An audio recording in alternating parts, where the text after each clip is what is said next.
Mister Danam Nagender సాబ్, బిచ్చగానివి నువ్వు, అది మేమన్నే.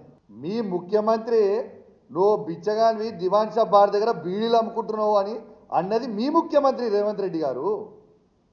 బిచ్చగాని అనేది నువ్వు, మేం కాదు కదా. పూటకో పార్టీ పూటకో మాట ఉండేటోనివి నువ్వు కదా. కాంగ్రెస్ పార్టీలో ఉన్నావు, దాని తర్వాత తెలుగుదేశం పార్టీ పోయినావు, దాని తర్వాత మళ్ళీ కాంగ్రెస్ పార్టీకి వచ్చినావు, మళ్ళీ తర్వాత మళ్ళీ బీఆర్ఎస్ పార్టీకి వచ్చినావు, మళ్ళీ కాంగ్రెస్ పార్టీ పోయినావు. You are named as a cheater of Hyderabad. నీకంటే పెద్ద చీటర్ ఈ ప్రపంచంలోనే లేడు.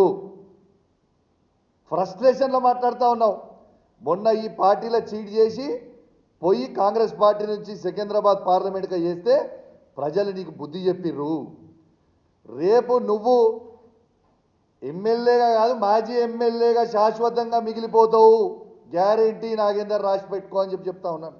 ఇక కడియం శ్రీహరి మాట్లాడిండు. రెండో బెంచ్ ఉన్నదట, మూడో బెంచ్ ఉంటుందట. అరే మీకు సిగ్గులు శరాలు లేవా? నేను అడుగుతున్న పార్టీలు మారిన వాళ్ళకి లేవా మీకు సిగ్గు శరము లజ్జ మానం ఇజ్జత్ లేని వాళ్ళ మీరు మొగోళ్ళే కదా, పెద్ద పిగుడుగాలే కదా మీరంతా. మరి మీకు దమ్ముంటే రాజీనామా చేసి ఎలక్షన్ రాదు, ప్రజలు జవాబు చెప్తారు కదా. కడియం శ్రీహరి గారు పచ్చి మోసగాడు. ఏదో నేను పెద్ద క్యారెక్టర్ మనిషిని, నాకు బాగా క్యారెక్టర్ ఉందని చెప్పుకొని బిల్డప్ ఇస్తాడు.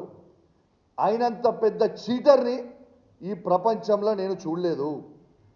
ఎందుకంటే పార్లమెంట్ క్యాండిడేట్గా మేము డిక్లేర్ చేసినప్పుడు పొద్దున వస్తాడు, కేసీఆర్ గారి దగ్గర బ్యాగులు తీసుకొని పోతారు, సాయంత్రం పోతాడు, పోయి కండవ కప్పుకుంటాడు కాంగ్రెస్ పార్టీ. ఇదా నీ క్యారెక్టర్?